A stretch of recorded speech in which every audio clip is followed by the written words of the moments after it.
Rowan's women's lacrosse team is known to be a group of strong, competitive, and motivated women. This is Maya. She's the poster child for what strength really is.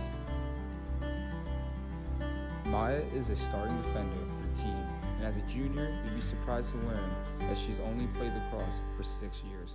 First ever lacrosse game, we were playing Immaculata. It was a scrimmage. So, especially, this is kind of worse that since I played basketball, I would miss like the first week of preseason for lacrosse. So I probably only played like maybe a week of practice before getting into my first game. And I went on the overnight to Scranton. I did not like what I saw about the team as much. And then I came to Rowan the next week and I met the coach and I met a few team members and I loved it. So that, I think my role in the team and my relationship with the team has grown a lot since I've been a freshman. Obviously being a freshman, you kind of take whatever spot is given to you. So you kind of you follow the leaders.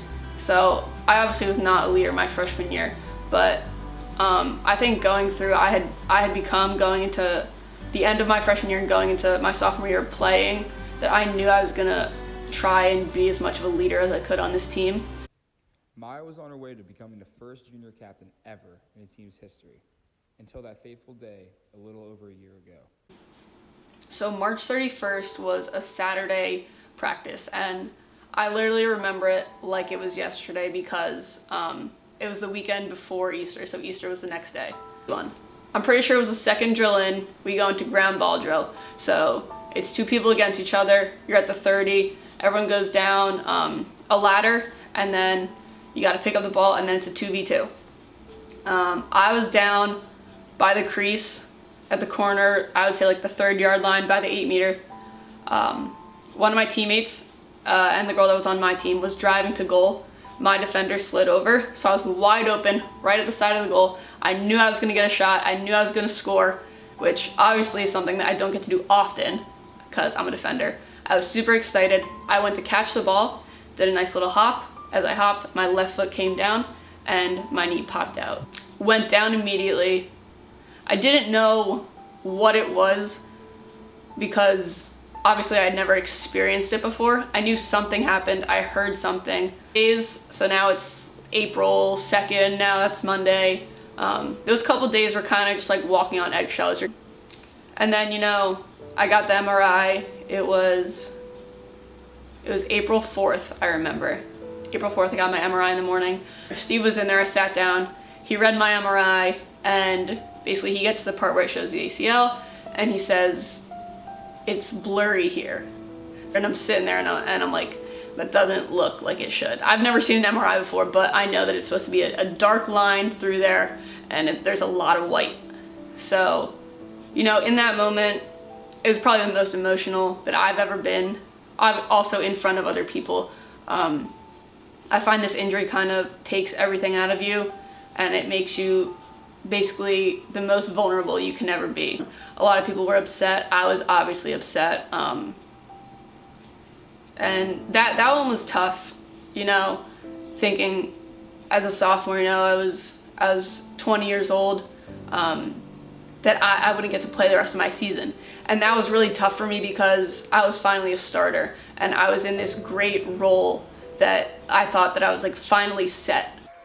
After an 8-month recovery, Maya was back on the field, ready to play. So I remember the day that I finally found out that I was allowed to go into a contact drill. So I was allowed to get 1 rep. So literally go in, play for that series, and come out, and I was done for the day. And I remember being so excited. I remember walking to the locker room and I was like, guys, I get 1 rep today, and everyone was so hyped. Maya's minutes kept getting longer and longer as this season went on. And then her name was called early in the game. And it was her time to be the player that she used to be.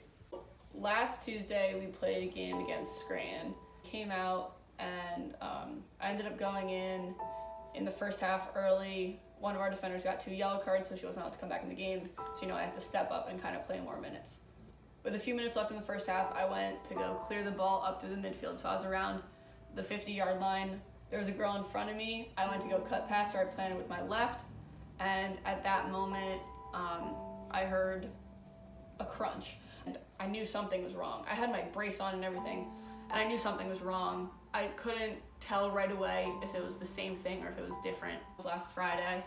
Got the MRI, didn't go to class, went over to Glassboro in Spirit, got my MRI, went right to Colleen, and I feel like at that point I definitely knew. Somewhere deep down, I knew what was happening again.